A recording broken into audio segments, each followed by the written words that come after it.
right, let's get started. This is Dr. Cheron Davis from Florida A&M University. I'm an assistant professor in reading education, and today's boot camp is going to focus on the language arts and reading portion of the FTCE elementary and early childhood education teacher certification exams.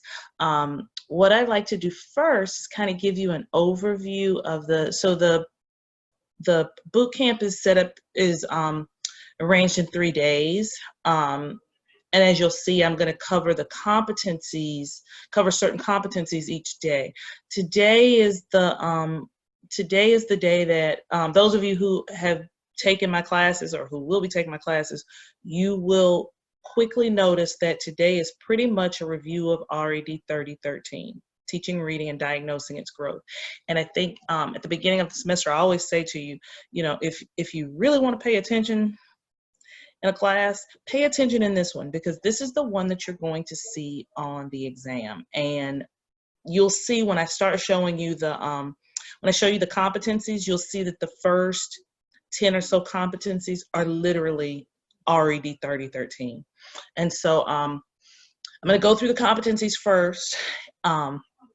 Particularly the ones we're going to talk about today, and then I'm going to go through some PowerPoints. I was hoping that you all would be present so that if you had any questions, I can answer them. But of course, I'm always available. My email address is Cheron, Cheron, .davis, Davis, at FAMU.edu. So if you have any questions, if you have any additional questions, please feel free to email me, hit me up, and I'm happy to answer any questions you may have about the exam, okay? And so today I'm just gonna give you a big overview of the exam, and we're gonna do a quick and dirty run through RED 3013, because the first 10 or so competencies are literally that course, okay? So,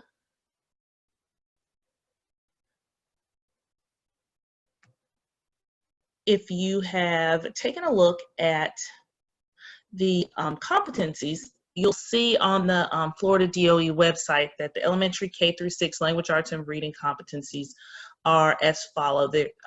There's number 1 is the knowledge of the reading process. Number 2 is knowledge of literary analysis and genres. 3 is knowledge of language and the writing process.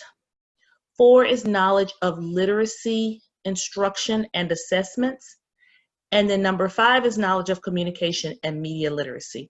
And you may be able to, a lot of these will intertwine in the classes that you take, the language arts class with Dr. Pt.1, the ESOL class with Dr. Blankenship. Some of these same topics you'll cover in multiple classes. So you'll see where your coursework aligns with the competencies, because we try to make sure that we cover all of the competencies in at least one of your courses over your elementary ed or early childhood ed program. The one that we're going to work on today is the knowledge of the reading process. And if you remember, when I talk about RED 3013, and for those of you who don't know me, you'll have to forgive me ahead of time, because as my students know, I'm a little bit, I wouldn't say flagrant, but I'm pretty honest, right? And so we kind of think of this first class as it's I try not to make it boring, but it starts with lots of theories, right? The intangibles. And as teachers, we like to touch and feel, and we like to know, but we have to have knowledge. And I explained to you in the beginning that, it's important to understand the background, the science of reading, the reading process, in order for you to get to getting your hands dirty working with students, which is the assessment piece, okay? So for the knowledge of the reading process, there are 11 competencies.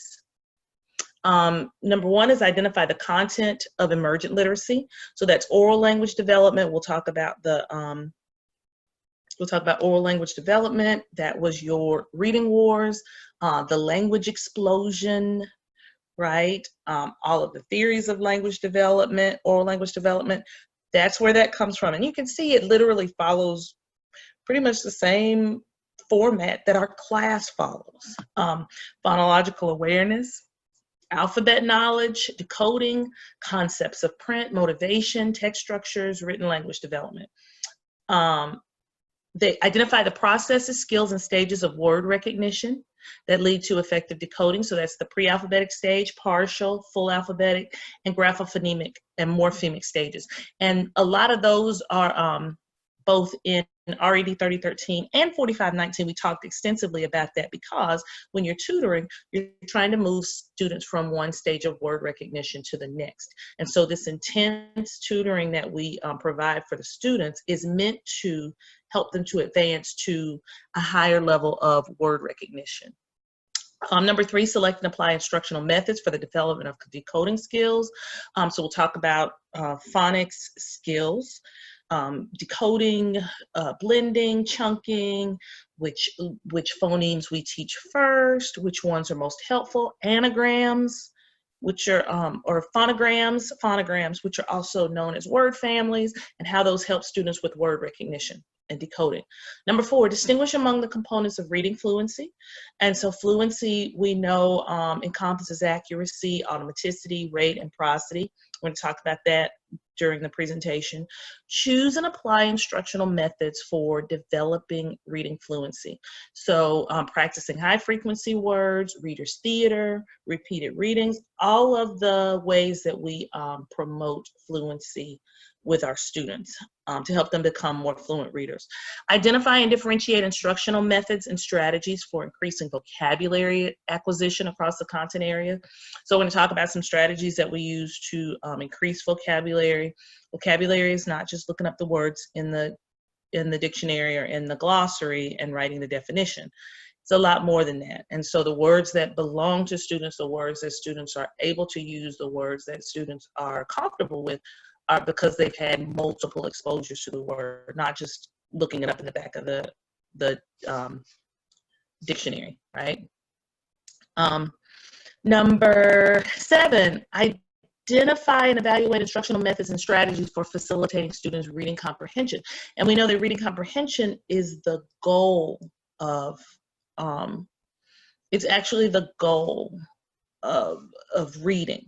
And so there are many, many skills and strategies that students need to be able to do independently in order to be good comprehenders of stories. So summarizing, self-monitoring, questioning, use of graphic and semantic organizers, think alouds, recognizing story structure, etc.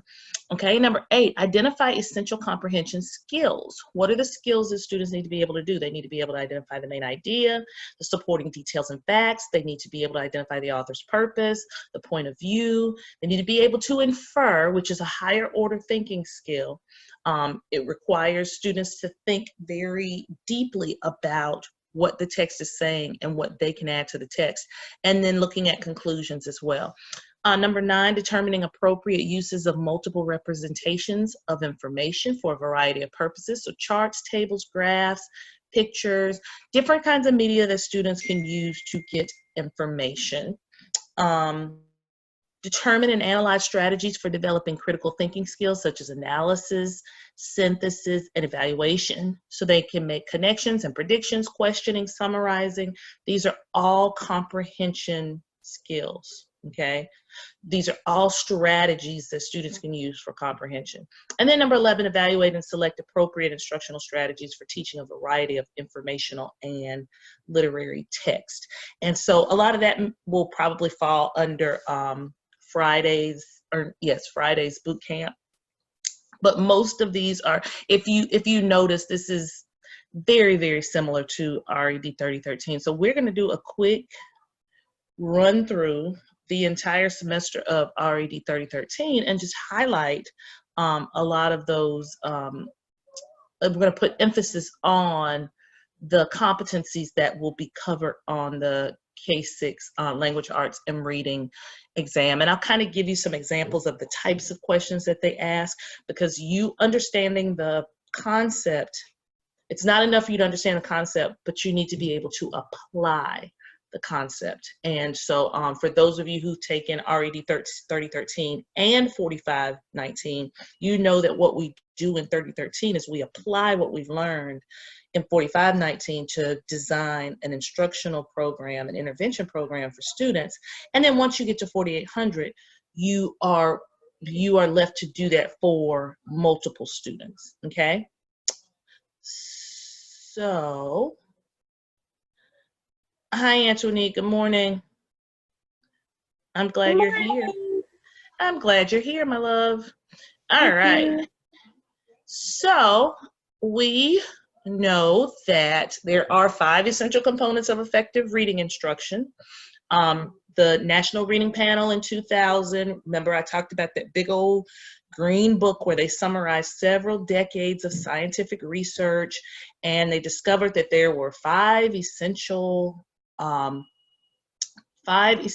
reading instructional processes that are critical, and those are phoneme awareness, phonics, fluency, vocabulary, and comprehension.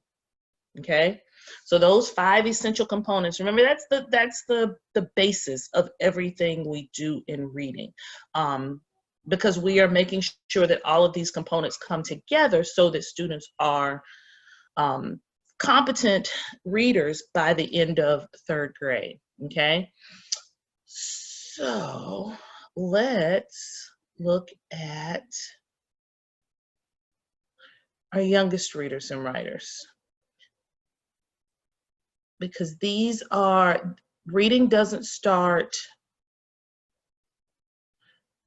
starts, as I've always told you, reading starts very early, even in the womb. And we talked about oral language development and how language comes to be. In fact, I'm going to show you something from some of you may recognize this from a previous semester, where you illustrated your ideas about the theories of language development. So one of them was linguistic nativist. I think you remember him. And who was the linguistic nativist theorist? Yes, you got it. Chomsky. Good for you. Chomsky said that language acquisition was a very natural process, that all children are hardwired with what he called the LAD, the language acquisition device.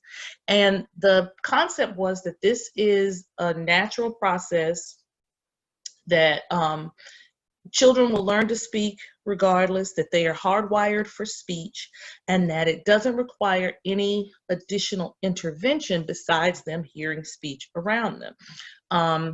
And that was Chomsky's theory of language development, that it just developed naturally. Now, let's go down to behaviorist. Now, behaviorist was more the nurture. Instead of nature, this was more nurture. Skinner and Pavlov came up with this. Excuse me. They did lots of, a lot of their studies involved animals, remember?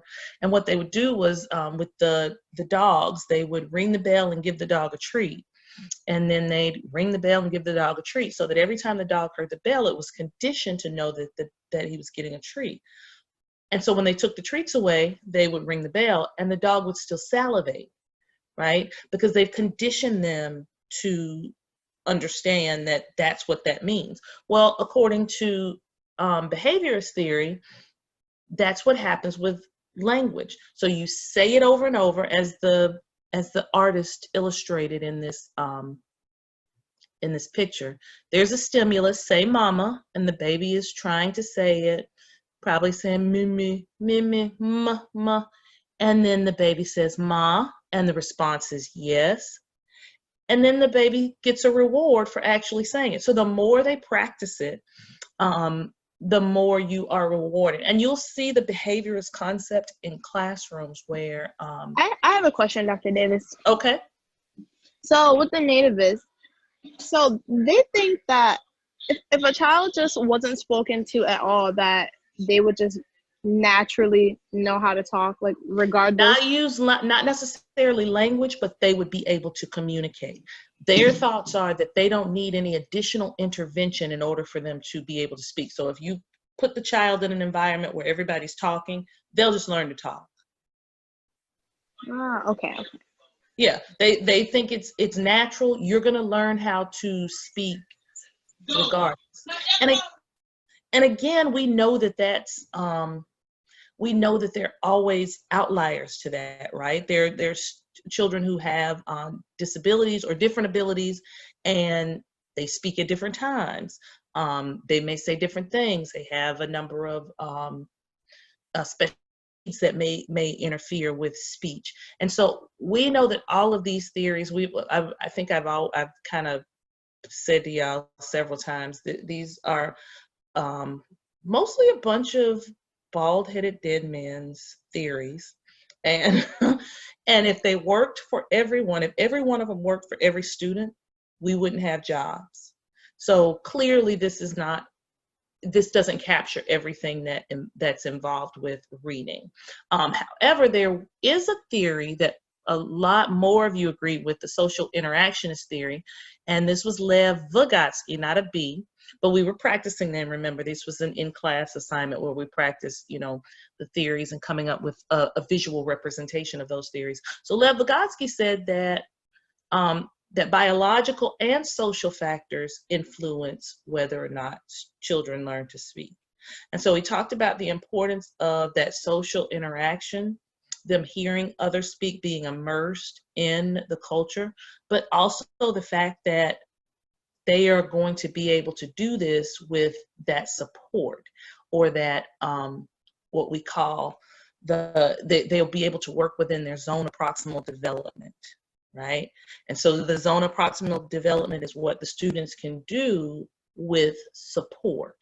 So Vygotsky, excuse me, kind of encapsulated a more broad idea of how oral language actually develops, okay? And so we talked about the fact that children inside the womb recognize their mother's native language. When they're born, they're able to say all of the phonemes in every language. And the older they get, the smaller that window of phonemes becomes, because they don't hear those phonemes as well. And so it's kind of the reason why it's hard for us to roll our R's. But a Spanish child who has heard that phoneme consistently would be able to do it a lot better than us. That's one of the reasons, because what you're immersed in, as Vygotsky thought, you will pick up on those speech patterns. Okay, does that make sense? Any more questions? So is that kind of like how, like when it comes to like accent? So if I were to take my child and place them like in a Spanish speaking country, they would pick up on that accent, even though that isn't like their native language, or Yes. Okay. If that's what they're hearing, and again, it goes back to think about how some people in certain parts of the country, you hear them speak in a particular way. It's all about it explains, that part of it explains why we believe the social piece, the interactionist piece, is very important to language, but it doesn't explain why we learn words, or why kids say, what did TJ say the other day? I read it a book.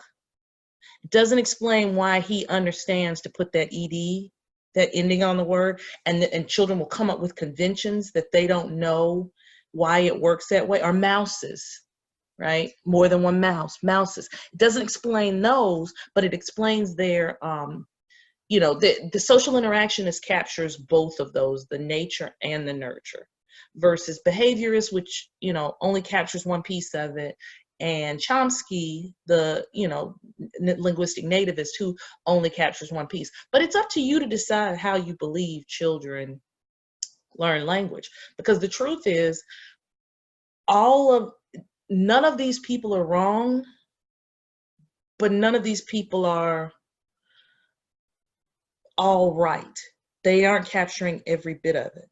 And so it's up to you as a teacher to decide how you believe students learn language, and what pieces of oral language development are important in helping them to develop as readers. Okay? And so that's why we talk, and so that's why we talk about that in the beginning of RAD 3013, because the way that you believe children learn will influence very greatly how you teach them and how you go through those the steps of learning to read. So fostering an interest in learning, remember concepts about print. Early on, children are learning concepts about print. And there's actually an assessment that's called the Concepts of Print Assessment, okay? And that assessment tests young readers on their ability not to read, but on their concepts of print.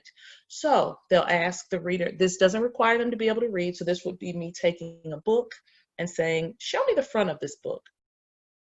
Well, that requires you knowing how to hold the book. You don't necessarily have to know how to read it, but you need to know how to hold it. Can you turn to the front page, the first page of the book? So you got to know what a page is, right? Can you point to a letter on the page? Can you point to a word on the page, knowing that there's spaces between words? All kids don't know that. All kids don't know that. So this is a good way to assess which way do we turn the pages in the book. So knowing that the concepts about print assessment is more about, less about reading and more about children understanding the concepts of print and written language, okay? When you ask a student, you know, what letter is this? If the kid doesn't know what letters are, you're gonna have a problem, right? Kids don't inherently know that. We have to teach them that. It's kind of like, I don't know if you remember the story about me asking the kids who was the main character, and all of them, after we literally just read the paragraph, and I was sitting there like, what are y'all doing? Kids don't know what they don't know. Okay, and I always say that to you. Kids do not know what they don't know. So it's important that we teach them those things. And the concepts of print assessment is a way of assessing where they are in understanding what print is and that it carries a message, okay? So some of the things that you'll see in the classroom is they'll point to signs, we'll make a list of classroom rules, they'll exchange messages with classmates, we allow them to read and write, we allow them to use invented spelling. This is the way that they learn that print carries meaning, okay? There are 4 stages of word consciousness, okay? So the first stage is children don't differentiate between words and things. So cow, mouse, they're just words, right? They don't differentiate between the fact that that's a word versus there's an actual object, tangible object that we can touch, that's cow. Number 2, words used as labels. So kids will use words to label things, especially early on. If you remember Dawn in the chapter that we read about Dawn and her exchange and how she will call any liquid juice. It could be water, milk, everything was juice to her when she wanted something to drink. It's kind of like our kids, you know, they see a floppy-eared animal, all of them are dogs, right? Or all of them are puppies, until they learn that there are different kinds of dogs. Some of these dogs are rabbits, some of these dogs are foxes, right? 3, words carry meaning and stories are built from words. So once they discover words and that these words have meaning, oh, then I can put them together and I can make a story out of these words. And then number 4, fluent readers and writers describe words as autonomous elements, okay? So they can make a word with letters. They understand that saying bat and seeing a bat, you can also make this word up with those symbols. That it takes time to get there. Kids are going to know the word bat before they're probably able to spell it. They're going to be able to point to a bat before they're able to spell it. So concepts about words come along. Again, concepts about alphabet do the same thing. Research shows that students don't learn alphabet letter names in any particular order, or by isolating them from meaningful language. And I think I explained, you've got a little sister, so you understand this, that typically they'll learn the letters in their name first before they know the letters of their name. When TJ was learning letters, my son, TJ, he figured out the letters of all of his classmates, the first names of all of his classmates. So whenever I was, you know, going over a letter, or look, TJ, that's an H, his response will be H like in Hudson, right? Or H like in Haley. He understood letters based on the first letters of his classmates names. Now he's been able to, you know, further that knowledge about letters, you know, throughout the pre-K 3 year. But in the beginning, that's what he associated them with. And that's good. That's good. But they need to know alphabet and have a concept of alphabet and know that they make up our and it's a good predictor of their ability to read. Okay, so how do children develop as readers and writers? And on, I think tomorrow we'll talk about writing. So we're going to stay with reading today. So we have emergent reading, beginning reading, and fluent reading.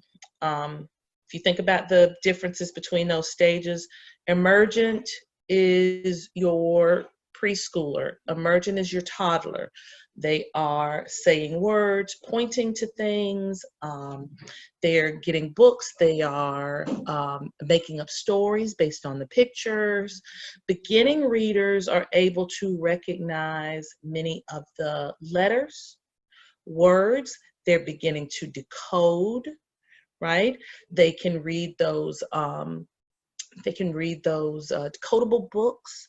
And then your fluent readers are the readers who are, of course, fluent. They're able to read. So children develop through those stages, and the stages are very they don't necessarily happen at the same time for each student, but every student goes through those stages, if that makes sense. So I have a nephew who was reading at like 2 or 3 years old. He was in the fluent reading stage by then, but there was a stage at which he was emergent. It was very early on. You know, it was the same age as, you know, perhaps, you know, my son was at 3 or 4 years old, but they got it. And there's actually there's a process that they go through in developing as readers and writers. Okay, some of the instructional practices: morning message, shared reading, language experience approach. You might see this on the test. Remember, language experience approach is the idea of students giving teachers, of them dictating the message to teachers, and teachers writing or scripting the message. So we did language experience approach in class, and we probably did it based on something that might happen at set, right? Set Friday. We talked about the things you might see at Set Friday. Well, for a student, this might look like a field trip to the zoo. And when they come back the next morning after the field trip, the teacher asks the students to talk about what they saw and experienced at the zoo.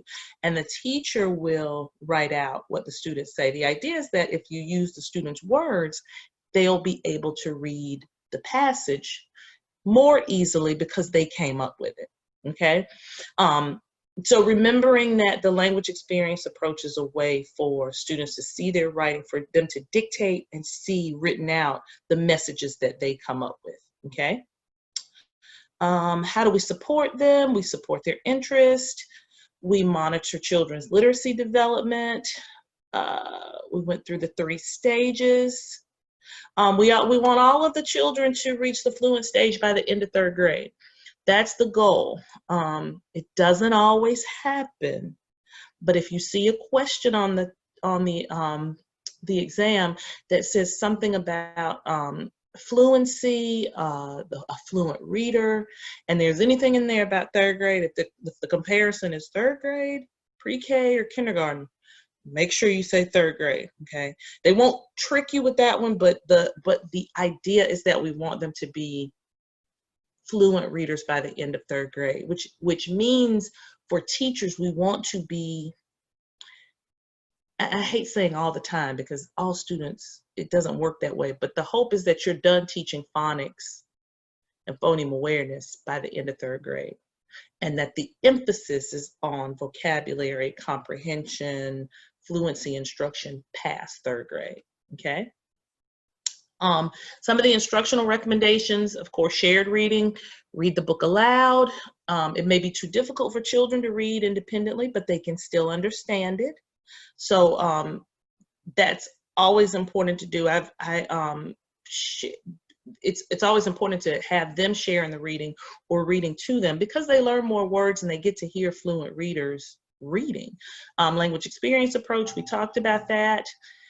Interactive writing, children and the teacher share the pen. And then writing centers is a special place where children can write. And we're going to talk about writing centers on Thursday, I believe. Okay. Language experience approach, we already talked about that. What's the best way to teach reading? What did I tell you the best way to teach reading is? Exactly, I never did. Why? Because they're Well, Dr. Davis. I cannot. exactly. I never told you that there was a best way to teach. I told you that the best thing for you to do is what's best for your students, okay? And we know research has told us that systematic phonics instruction is absolutely critical, right? And one of the things that you're going to see now, the new things coming out is this SOR, the science of reading. And people are backing away from the balance literacy program to this more science of reading program, which honestly, it depends on what you feel like balance mean, because I never shied away from the research part of reading with you in exchange for balance, which would be simply, you know, using high quality literature to teach children reading. No, I've always taught you the science of reading. I've always taught you, you know, the 5 big ideas of reading instruction and where they come from, where those ideas emerge from, what the research says about those ideas. And so to me, balance, it depends on what you feel like balance means. Balance means very different things I've seen in reading research.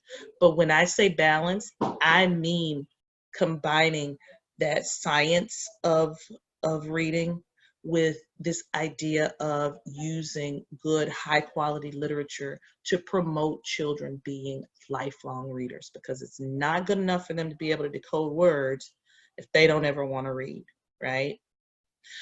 So achieving it requires experimentation, evaluation.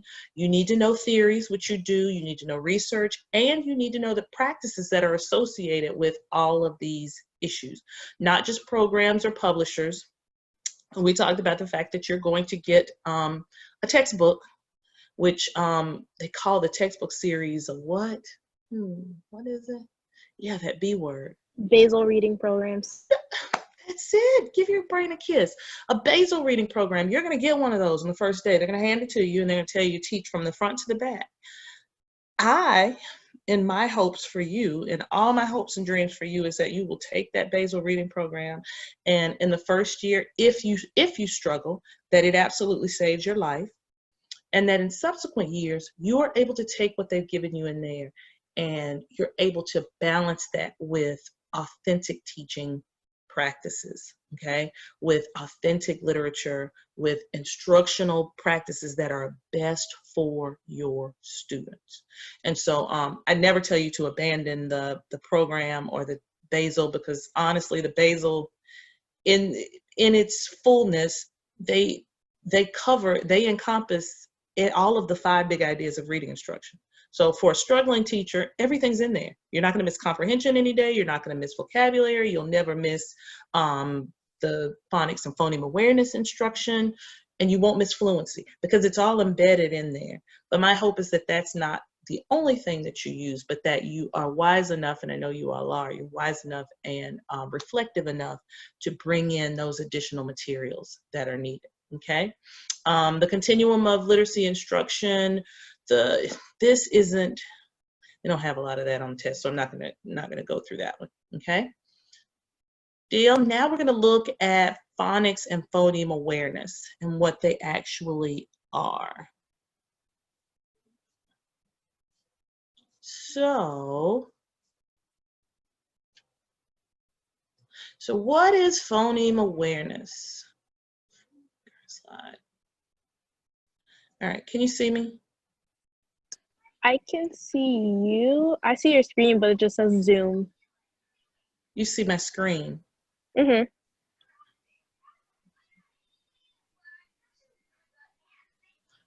You don't see the PowerPoint? No. Okay. Here, I'm going to share it again. Let's try this again. Can you see it now? Okay, yes, I can see it. Okay. I feel like it's going out because I'm shaking a lot. Okay, you just let me know if you can't see it. Okay. All right, so phoneme awareness is children's basic understanding that speech is composed of a series of individual sounds, and it provides the foundation for phonics and spelling.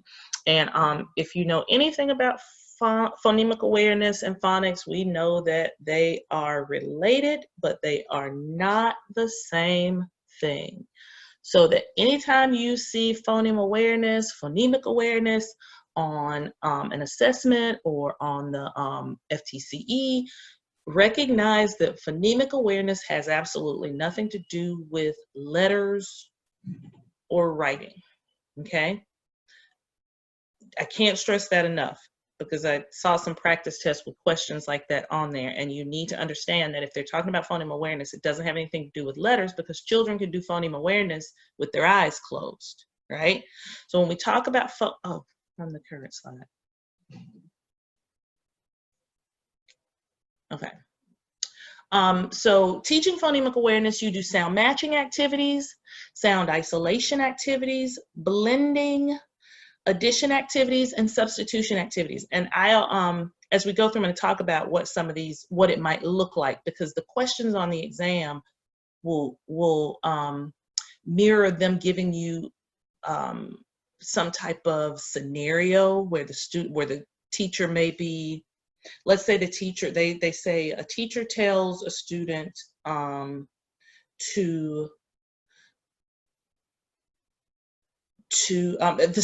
teacher asks a student, what's the first sound you hear in pig? Pig. And the student says, P. What kind of activity is that?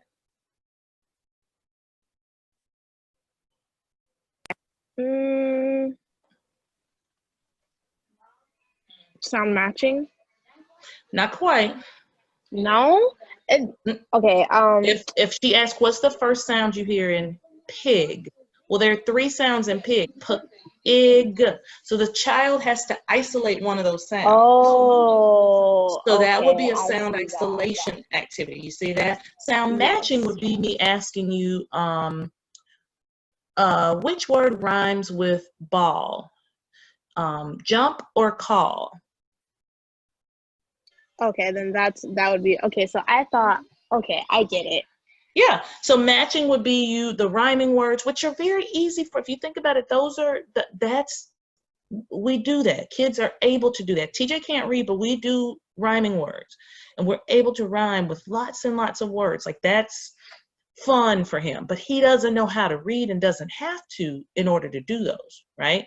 Isolating those sounds at the beginning or ending of words.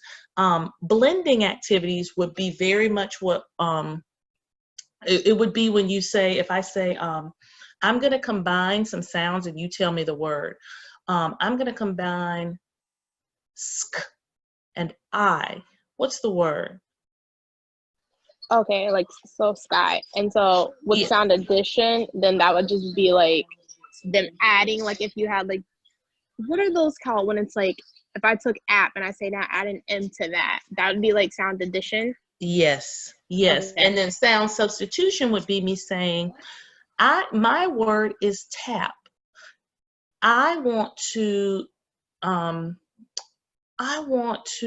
if I take out the t sound and I put a at the beginning, what's the new sound? What's the new word? Rap. Rap, okay? So that would be them substituting a sound. Doesn't have anything to do with letters. They don't have to know letters to be able to do it, okay? Sound isolation. So, McDonald, medial and final sound. What's the middle? What's the ending sound in pig? Or what's the beginning sound in cow, right? Sound blending would be to blend to guess the word. Sound addition would be the name game. So you've played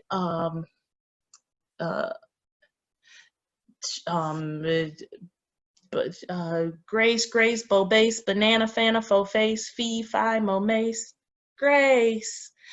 That would be the sound addition or substitution game. Another one would be, I like to eat eeples and bananas. I like to eat apples and bananas. Okay, so those would be the substitution games that kids can play. They don't need letters to do that, right? And then segmentation would be a blending game. So if you segment a word, if you ask them to, which is a very higher order skill for them to segment words into sounds. You know how difficult it is because you know as adults, you all wanted to probably many days fight me, making you count those phonemes in the words, right? So you know that that's a high level activity that you wouldn't ask a kindergartner or first grader to do. Tell me how many sounds are in the word bread, right? But okay, so all of these are activities. They're already like in order of like where you should start first. Yes, Okay. absolutely. And I'm going to show you another. I'm going to show you something else so that you can see how that works. In fact, let me show it to you now. I feel like my screen is shaking. Is it okay? No, it's okay. Okay. I feel like it's shaking all over the place. Phonemes. Okay. Can you see this? Yes, I can see that. Okay, goody. So this chart, and I kind of got this, I pulled this out because I wanted, like, I'm glad you asked that question because I wanted you to see from easier to more difficult. And so a question on the exam may look like Johnny is able to, or no, which one of the activities would Johnny be able to do first or earliest, right? So they're asking you to think about phoneme awareness and think about what activities they'd be able to do early on and what are the more complex activities. So sentence segmentation, doing words is very easy for students. Also syllable awareness. How many syllables in Antonique? Too many. 3 syllables in Antonique. How many syllables in Davis? Davis, right? Mm-hmm. Kids are able to count those syllables. They don't need any letters. They don't need to see. I keep stressing this because I want y'all to get this. You don't need letters for this, right? Onset rhyme awareness. Now, if you don't remember, onset and rhyme is not the beginning in a rhyming word, right? Onset is all of the consonants at the beginning of the word. The rhyme is the vowel and everything after it. So the onset of a word like so like speech, what would the onset be? The SP. Sp. And then the EECH is the rhyme. Exactly. And then and if I wanted to change the word, if I took sp away from speech and added a t, what would the new word be? Spit. No. Is that what you? Okay. If I took the sp off of speech and added a t at the beginning, what would the word be? At the beginning, Dr. Davis? Yes. It'd be tsp. No. I'm taking SP off. Sp. Oh, teach. Yes, it'd be teach, right? Okay, so. And a good speller in your mind, you're probably thinking TEECH is not teach, but we're not worried about the spelling because this is what? Phoneme awareness. So we're listening for the sounds, okay? So onset rhyme awareness would be, do these 2 words rhyme? Ham and jam, right? And then phoneme awareness would be isolation. What's the first sound in fan? What's the last sound in fan? What's the middle sound in fan? Ah. Now, which one of those, sound is easier for early readers to isolate? What's the easiest for them to isolate? The beginning. The beginning sound is the easiest. What's the second easiest? The ending. The ending. And then the hardest sounds for them to isolate are always the middle. The middle sounds. Those are the hardest ones for them to isolate. Okay, so if somebody asks you on a test, Johnny was asked to isolate the, middle sound in whatever word. Is this, is this a lower order or a higher order, a more complex skill? It's a more complex skill. That would be the hardest one for him to do. Okay. Rhyme generation, identifying the sounds. Which word has the same first sound as car, fan, corn, or map, right? Categorizing, you'll see a lot of that where they ask which word doesn't belong, and you're looking at all the words that have either the same beginning sound, same middle sound. It may have the same rhyme in all of them, like mat, cat, and fat all have the same rhyme. Okay. Blending. Listen as I say two small words. It's easier to blend those small words than it is the sound. So if I say rainbow, you put the words together and make rainbow. The hardest thing to do would be over here, blending. What am I saying? Big. Big. That's the hardest one, okay? That's hardest. And so you see they progress from easier to more complex skills in phoneme awareness. Segmentation, breaking down the parts, breaking down the syllables, how many syllables in Rocket, and then they go up to how many sounds, right? Which is really, really high level. You can imagine it's high level for kids because y'all wanted to choke me. Speaking of choke, how many sounds are in choke? 3. Did you see me doing that? No. Okay, I forget I'm on camera because I can't see myself. I forget I'm on camera because I can't see myself. So choke has 3 sounds in it, 5 letters, but choke has 3 sounds. And so that's a higher order phoneme awareness skill. But again, still phoneme awareness because we're not worried about the letters. We're talking about the sounds.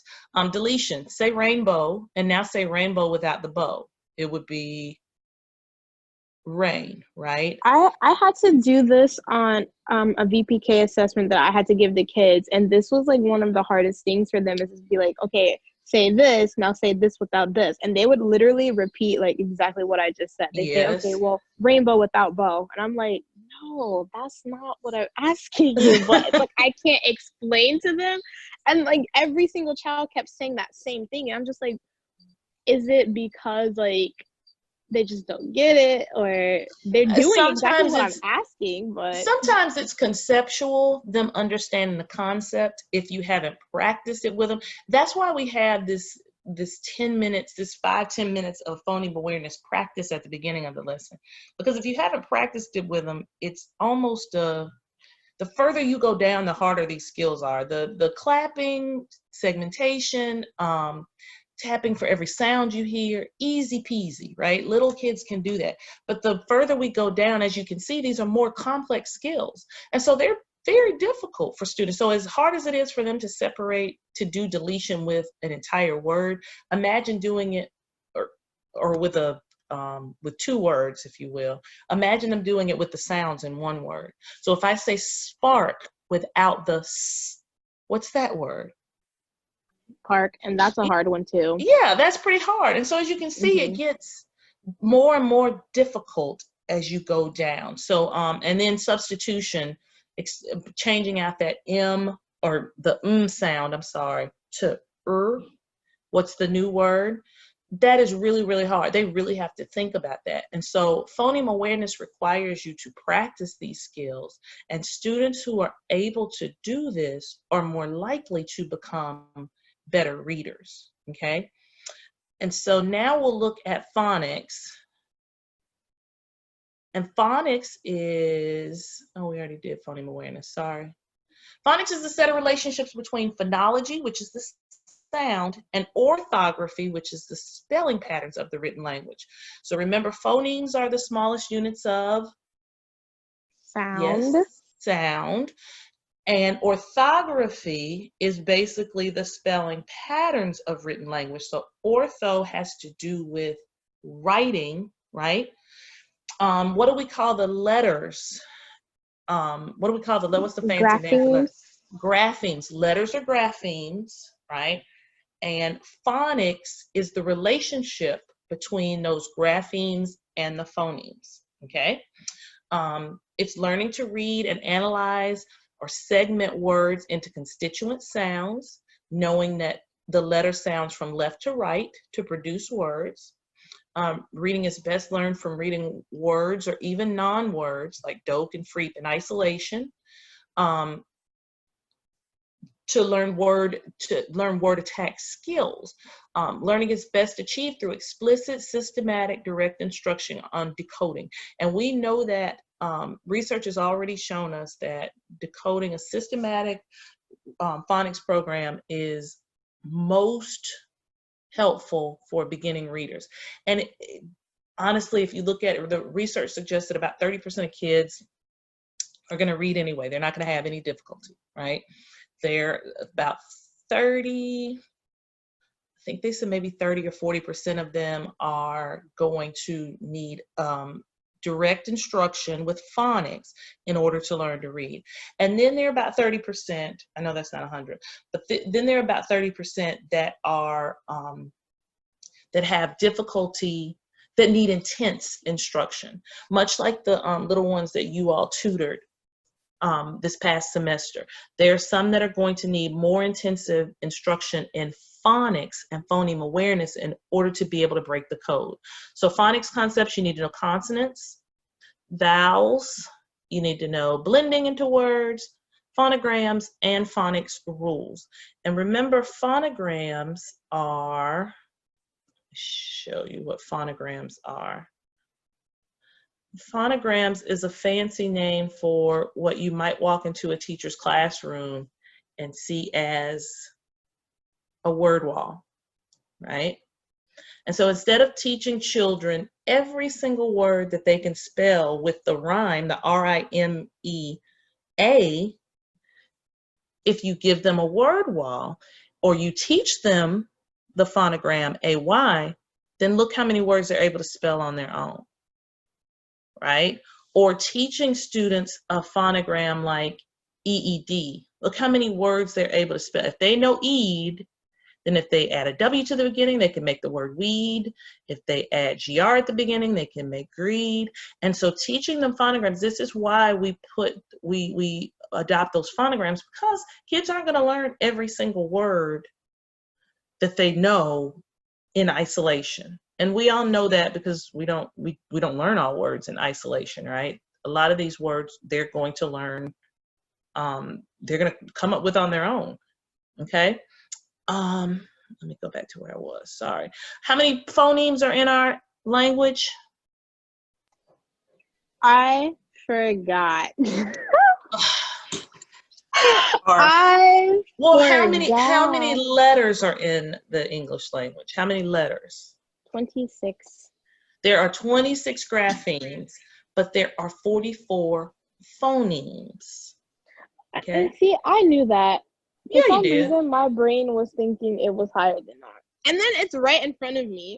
No, you know this. I know you know this. All of this is just review for you. You know that there are 44 phonemes, and you know that there are more phonemes than graphemes because some of the phonemes letters make more than one sound. Exactly. Some of the letters combine to make more, and some of the letters make more than one sound. Some individual letters, and then we can combine letters to make new sounds. Some of the children need to know the features and names of the letters of the alphabet. They need to know consonants, blends and digraphs. They need to know vowels, digraphs, and diphthongs. They need to know rhymes and rhymes. They need to know how to blend those sounds, and they need to know the rules and generalization. Now let's talk about what blends, digraphs, diphthongs, what blends, digraphs, and diphthongs are. What are blends? Ooh, okay, so see, I get all of these mixed up even though we talk about them all the time. So with blends, they make one sound, correct? I know one of them is like you can take like you could put two letters together and they make like one sound, like the BL. Yes, but it's not one sound. No, it's two sounds. It's two sounds. We just combine it. So remember blends, the word blends has two blends in it. BL and ND, right? And they're the letters that we say together, but they're individual sounds. So in the word sky, how many sounds are in sky? Sky. Is the KYs together and just the S and then the KY, or is it the S and K and then just the Y? When I say how many sounds, this is phoneme awareness, not phonics. So you don't know anything about any letters. All you're doing is counting the sounds. You see how nice I am? You see how nice I am outside of class? Now what don't tell America what I would have done in class if you said that. But trying to control myself. Sky. How many sounds do you hear in sky? Don't think about the letters. Sky. Sky. I hear two sounds. What sounds do you hear? The S and the K, really? Sky. No. Tell me the sounds you hear, because you telling me letters, and you aren't supposed to know how to spell. The sk. I. How many times does your mouth move when you say sk? One. You sure? Sk. Think about your mouth. Exaggerate sk. Does your mouth move? No, don't do sky. Your mouth moves. So SK is a blend. That's two separate sounds. There is no phoneme in our language. Okay? So that's two separate sounds. So sky has three sounds. I. Okay? But sky, just by default, the fact that you call that initially one sound, that suggests that that's one of those blends that's very difficult for youngsters to figure out as well. And that's what blends are. They're hard to separate, right? It would be a word like mask. Ask. Kids might try to put the S and K together. Blends sound as if they belong together, but they don't, okay? Digraphs are two sounds or two graphemes that make one sound. So digraphs has a digraph in it. The digraph in the PH. The PH. You cannot watch YouTube. Go away. Digraph has a digraph in it. Another consonant digraph may be LL or SS. Makes one sound. What else? What's another digraph? TH. SH. Okay. And remember, diphthongs are a little different. Diphthongs are, they're almost vowel digraphs, but there's a little mouth movement with them. So it would be OI, OI. OI, OY, OU, OW, AU, and AW. Okay? And diphthongs are one sound. So in saw, the word saw, the diphthong is AW. How many sounds are in saw? Two. Two sounds, okay? Because AW is a diphthong, all right? And rhymes, we talked about the rhymes, which are just word families, right? How to blend those words, the phonics rules. So consonants can't be diphthongs. Diphthongs only apply to vowels, but digraphs can apply to vowels and consonants. Perfect. And then blends only apply to consonants. Okay. You just taught a whole lesson. Look at you. But what's the difference again between the digraph and the diphthong? The diphthong is like AU, AW, and the digraph is like, it could digraphs be like digraphs are, a vowel digraph would be EE. Two vowels, and the first one does the talking. It would be OE in toe. There's no mouth movement. There's no, toe is just toe, right? Whereas if you did a word like cow, which is two sounds, there's a tiny mouth movement that might make you think that O and W are two separate sounds. But we don't say ka-aw, we say cow. So the OW in cow is indeed a diphthong, but watch this, in toe, TOW, the OW serves as a what? A diphthong. Not diphthong. A Toe. digraph? A digraph. Oh, You because see the that? O is Because doing we the don't do that talking. tiny, it's that OI, OY, AU, AW, and So they're like their own special category of they like are. digraphs, They are. basically. They really are. And I try to explain to you how it's a little different with the map, or I just tell you just memorize them. Mm-hmm. Like either way, but they are their own separate things. And if you're not careful, and again, kids don't need to know this. Now, I will tell you, in first grade, I've seen. Well, of course I've seen it because my daughter just finished first grade. But I see them working on digraphs, and they literally call them digraphs, which is really weird for me because I would think that in first grade they don't need to know these names, but they actually teach them the meaning of digraphs and blends. So if they have a worksheet where they're working on BL or GR or TR, they'll call it blend. How do you spell this blend? And so I think that's really good for them because they always kind of they always have the knowledge base of what they're talking. It's not just it's everything that I hear a lot of you saying you missed in grade school. You learned it, but it was. They're actually teaching them what it is.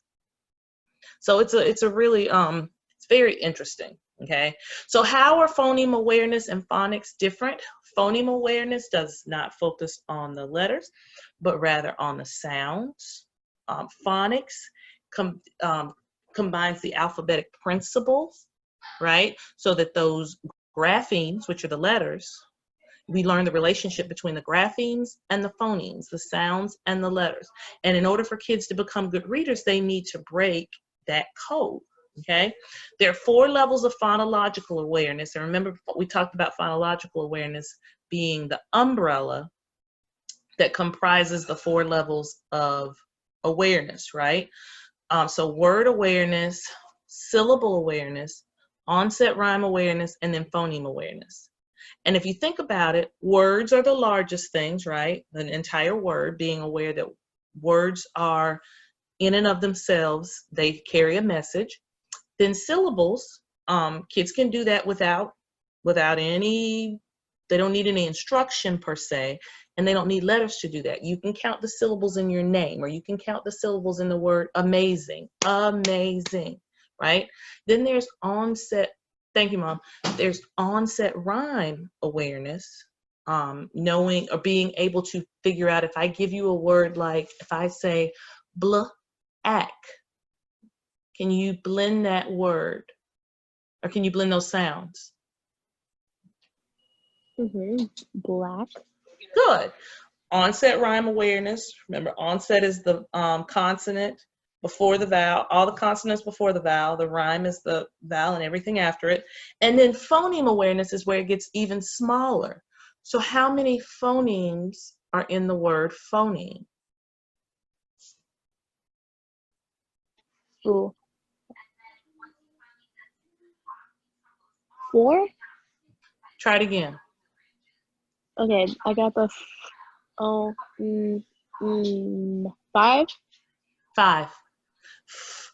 O. Oh, that last E got me. E. Mm. Phoneme, 5 phonemes. Very, very good. Very good. So the most common cause of difficulties in acquiring early word reading skills is weakness in the ability to process phonological features of the language. And so kids, it's very important that that piece is present in instruction early on. There's no excuse or no reason to leave it out, which if you think about 4519, there was always this, 5, 6, 7 minutes at the beginning of the lesson when we would practice phoneme awareness. I told you to get your animation skills out, get your acting skills out, because you weren't going to be using any letters. You didn't need anything to do it except for kids to have their listening ears on and the batteries charged up. Okay, so how do we teach phonological awareness? Well, we teach it in small groups. It's a critical component, but not the whole reading program. You need to focus on 1 or 2 types of phoneme awareness. You need to teach them to manipulate sounds with letters. That's the highest order of it, but it needs to be taught explicitly and systematically. So we're not just teaching, it's not enough for them to learn sounds, because if they just know how to talk, doesn't translate into reading, right? If they're able to count sounds and syllables in words, that in and of itself doesn't translate into reading. So we also need to be able to pair those sounds with the actual graphemes, okay? These are some of the phoneme awareness activities, and we already talked about these, so this is the place on the video where you can pause and take a look at those.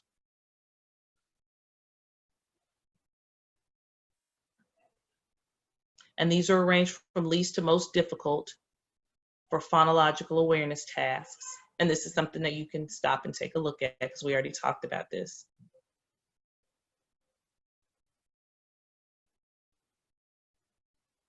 What's the sound? And this is to the tune of Old MacDonald. And so singing songs, I talked about a few of those that you can use to, especially the Apples and Banana song, the Name Game, Joni, Joni, Boboni, Banana, Fana, Fofoni, Fee, Fi, Momoni, Joni, or even Pig Latin.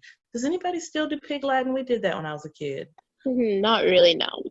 Okay, no more Pig Latin. Okay, Pig Latin is Pig Latin is a great way to teach the onset and rhyme, right? Because you take the onset of the word and add a, the sound a, to it and attach it to the end of the word, which is really kind of difficult to do for students. So phonemic awareness is visual, it's tactile, it's auditory, and it's kinesthetic, in that one of the things, if you've seen, I'm skipping through these. Yes, if you've, one of the ways that I have seen teachers work with students on phoneme awareness, and I actually started doing this with my summer, is giving them a visual of those sounds. And we call those, remember, the visual that we all use is the original visual that was named for the Russian scientist. Do you remember who that was? Those boxes.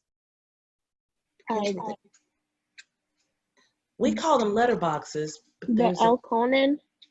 Look at you, kiss your brain again. Elkonin boxes, right? And so I didn't have boxes on hand, but when I was trying to help him to blend some words, I would use my arm, and which way are we blending? Yeah, I'd say words like k, at, let's blend it, k, at, cat, so that you have some type of visual. So for kinesthetic learners, and he needed to see that, because saying at meant nothing to him. He needed to see it, and not just letters, because the letters will mean nothing if he doesn't understand that there are 3 sounds. So I needed to represent those sounds in some way. But Elkonin boxes are a very good way to do that. And remember, Elkonin boxes are used to count the sounds or the phonemes in words, not necessarily the letters, okay? Let's move on. I'm gonna move quickly to fluency. I think I'm gonna be able to do fluency and vocabulary today, and I'm gonna save comprehension for tomorrow. Okay, so fluency is the ability to read and write effortlessly and efficiently. Fluent readers and writers, becoming fluent in reading is a developmental milestone, and most students reach the fluent stage during the 2nd or 3rd grade. The hope is that by the end of 3rd grade, we have fluent readers, okay? So accuracy, we talked about this. Being an accurate reader, no one is 100% accurate, okay? Even with texts they practice. All of us have flubs, we add words. I'm the world's most famous at doing this, adding in flubs, adding in names. I will substitute Antonique's name for a character in the book just to get her attention. Famous for it, right? So few readers are ever 100% accurate. So accuracy is about 98 to 100%, okay? For a text to be a grade level text, we expect that, or let me say an independent text, we expect for students to read between 98 to 100% of the words correctly. For an independent text, it's gonna be anywhere between 98 and 90, or 95 and 90. Okay, remember I told you it's not rocket science. They're not going to try to fool you, but just remember, instructional text is in the middle. That means it's not too easy, but it's not too hard. And that with enough scaffolding, help, support, Vygotsky, with the scaffolding, students will be able to read the text and learn from it. And that anything 90% and below is a frustration level text. And that's a text that is too hard for the reader to read independently. It doesn't mean they can't understand it. It means independently that text is too difficult. And so my little trick for my second graders and for my first grade daughter, well, coming up second grade daughter, was to go in the library and pick up a book. And when you pick one off the shelf, you read the first. And usually the first page of the book has about 20 words. If you get to 5 words that you either don't know or you can't read them, that book is probably too hard for you, okay, on the first page, because 5 out of 20 is about, what, 90%? Yeah, I think. No, that's not 90%. It'd be 5 out of, yeah. Anyway, it will be less than 90%. That's what I'm saying. It'll be less than 90%, okay? So accuracy, automaticity is the speed, the ability to recognize words immediately without having to spend time or effort on them. Decoding, so automatic, most words that you read are automatic to you. You don't have to spend time decoding them. You are automatic with most words, which causes you to read faster. We evaluate that reading speed in a way that we call WPM. What does WPM stand for? Anybody remember? Words per minute. That's it. You are on it. You're so you must have drank your smart juice this morning. Automaticity is words per minute, and we actually assess fluency using that measure. So how many words is the student be able to accurately read automatically in 1 minute? Okay, and then porosity is the appropriate pitch or intonation, stress or word emphasis on words that they're reading. So it's the inflection in the student's voice, knowing how to read questions, knowing how to read exclamatory sentences. Fluency, okay, we talked about the pieces of fluency. Fluent readers are able to read accurately and automatically. They don't have to do a lot of decoding. They're able to chunk words by syllables, and they're also able to do morphemic analysis. Now, what is morphemic analysis? What's a morpheme? The smallest unit of meaning. Yeah, yes, a morpheme is the smallest unit of meaning. So every word in and of itself is a morpheme, but some words have more than one morpheme, just like the word up here, sounded. So sounded has 2 morphemes, sound and The ed. ed. Yes, the ed makes sound mean it happened before now, right? So there are 2 morphemes. The one that's the bound morpheme is the one that has to be bound to something in order to mean something. So ed is a bound morpheme because it can't mean anything by itself. Whereas sounded is an unbounded morpheme. It means something without it being bound. S on rules is a morpheme. Okay, it's a bound morpheme because it has to be bound to something in order to mean something, but it is a morpheme. Whereas rule is an unbound morpheme, it means something by itself. Okay, so doing morphemic analysis, and we'll talk more about morphemic analysis when we talk about vocabulary, but morphemic analysis is knowing affixes, root words, derivations of words. It helps students to understand, helps readers to understand words more quickly, okay? Word identification, we just talked about that. Writing fluency, we'll do right. Obstacles, like prosody. What are some of the rates, the reading rates for students who are words per minute? So we do words correct per minute rates. Typically we use dibbles, or teachers use dibbles. They do 1 minute cold reads of text that the students have not seen before. And the goal is for, the dibbles has benchmarks, and those benchmarks are different than what we before Dibbles we thought they were. So before Dibbles, the benchmarks were based on the age of the student. So a student between 6 and 7 years old should be able to read 60 to 70 words per minute correctly, 7 to 8, 70 to 80 words per minute, and so on.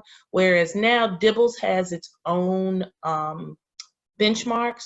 So for first grade, it's 60 words per minute by the end of first grade. For second grade, it's 90 words per minute by the end of second grade. Third grade, 110, and so on. Okay, so those are the rates that we expect readers to be able to read per minute. How do we teach fluency strategies or practice them? Well, repeated oral reading is one way that we do it. Round robin reading is not suggested. Okay, round robin reading is that reading where you were sitting in a circle with your textbook and a teacher was going around the circle letting everybody read a paragraph at a time, and you were counting each paragraph to figure out when your turn would come. And so you'd already turned the page and you knew you were going to be reading at page 137. Well, by that time you've missed several other readers, you've missed some instruction, you've missed vocabulary, and this whole time you're probably not reading, you're probably panicking, especially if you're not a good reader, you're panicking about when it's your turn to read, right? That's not suggested anymore. Repeated oral readings, however, are passages are read once. The reading time, or repeated oral reading, the passages are read repeatedly until fluency is achieved. Reading time is increased because everyone can practice reading at the same time. And then peers and more competent partners, as well as teachers, provide guidance and feedback. So reading with partners is helpful. Having students reread passages that they've read before. And so there was a time when we'd say, oh, don't read that book again. You already read that book. If you've already read it, good, because now you can read it this time and you can read it even faster the next time, right?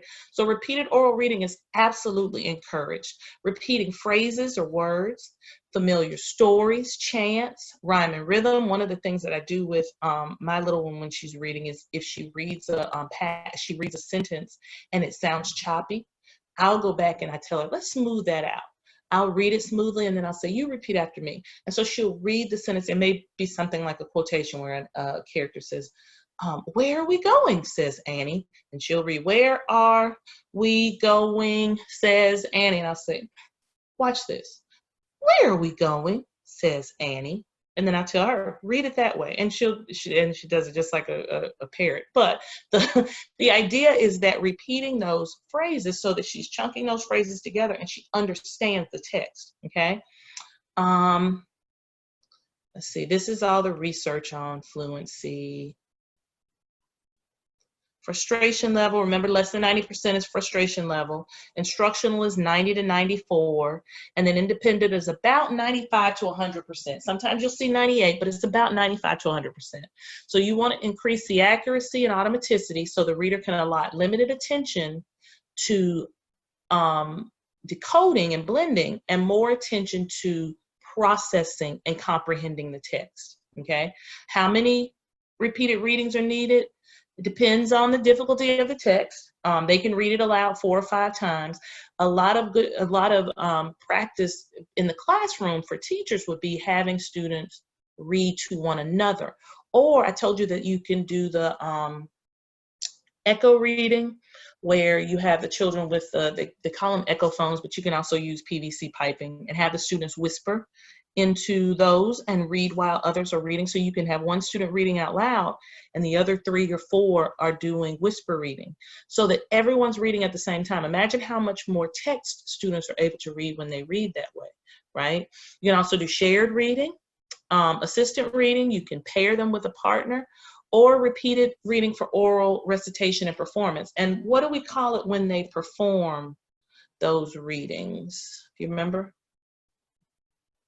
I don't. It's called Reader's Theater. Oh, Reader's Theater. Okay. And remember we did a Reader's Theater with, not Shiloh, but Sarah Plain and Tall. Mm-hmm. And each person had a part, right? And they had to kind of act out that part. But we did it several times. So each time we did it, you'd be a different person, or you could be the same one. But it gave everyone a chance to read. And by giving students parts and having them act it out, then they're also able to practice prosody, okay?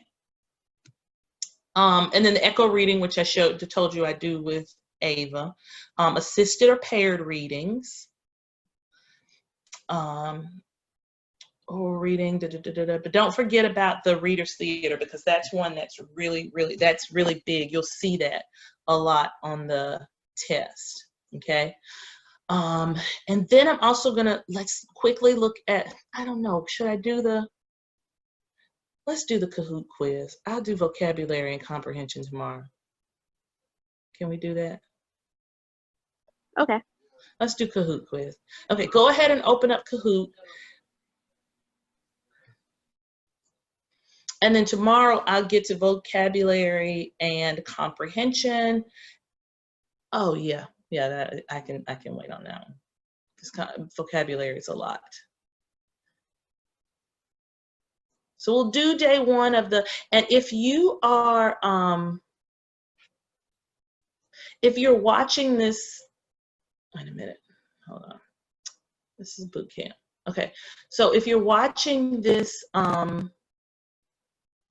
this recording, I want you to do I really want you to do the Kahoot on your own. I don't want you to watch her play the Kahoot. So I'm going to leave the code here for you. I'm gonna set it up so that you can come in and do the Kahoot on your own. Okay. Okay, no, I don't want that. Sorry.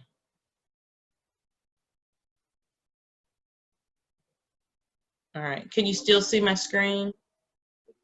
No, I can't. Okay, great, excellent. This is wonderful. You cannot even see my screen. Okay, here we go.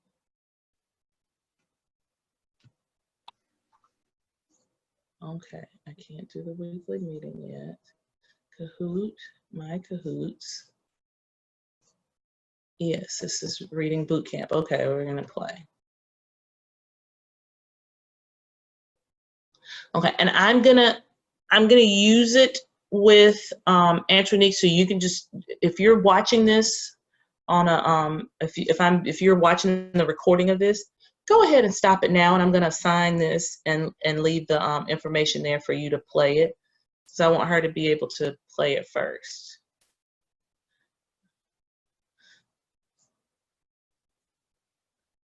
Okay, it says Kahoot is not responding. Okay, here it is.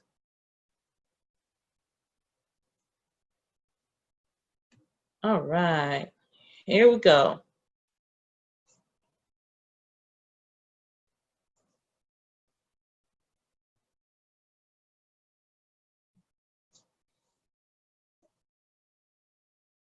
Thank you, Antoinique, for being the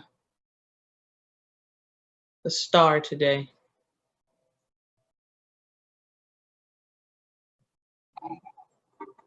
All right, here she goes. There's no judgment here either. She's amazing, and she's ready.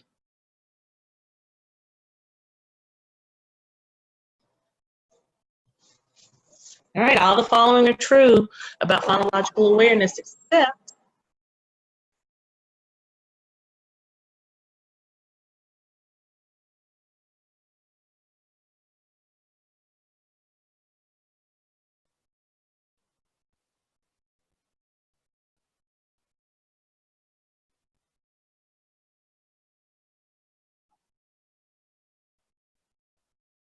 okay, I don't want to come over there, and I don't want to come through the screen and spank her, because she is. I'm not going to come through the screen and get her. But remember, if you don't remember anything else, phonological awareness. It's because I can't see the question, so I have to like flip through because I'm on Zoom on my phone. Oh, you can't see them on my screen?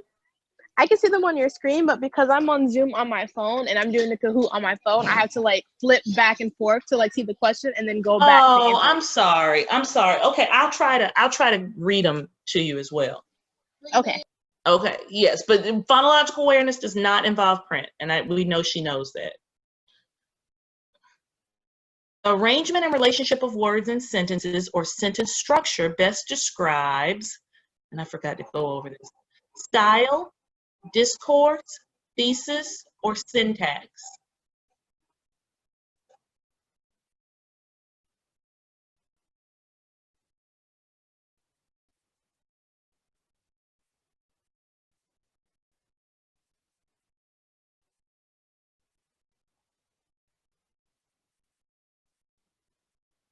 Okay, are you having problems getting to this? Yep, it just kicked me out of it. Okay, It kicked me here's out of what the I'm gonna thing do. completely. Here's what I'm gonna do. I'm gonna assign it. Okay. That's what I'll do. That way everybody will have to do it. So it's called Reading Bootcamp Day 1. And I want everyone to play it at their own pace. I'm going to leave it up until, and we can do June 5th, so you'll have plenty of time. I'm turning on the question timer. I don't want to randomize the order. No, I don't have to do the nickname. All right. And so you're going to play this independent. You're going to play the Kahoot game independently. And I want to know if you make 100%, because that's going to make me so happy, and I know you can do it. All right. Okay, so how do I share it? Oh, the game pin is 0608108. I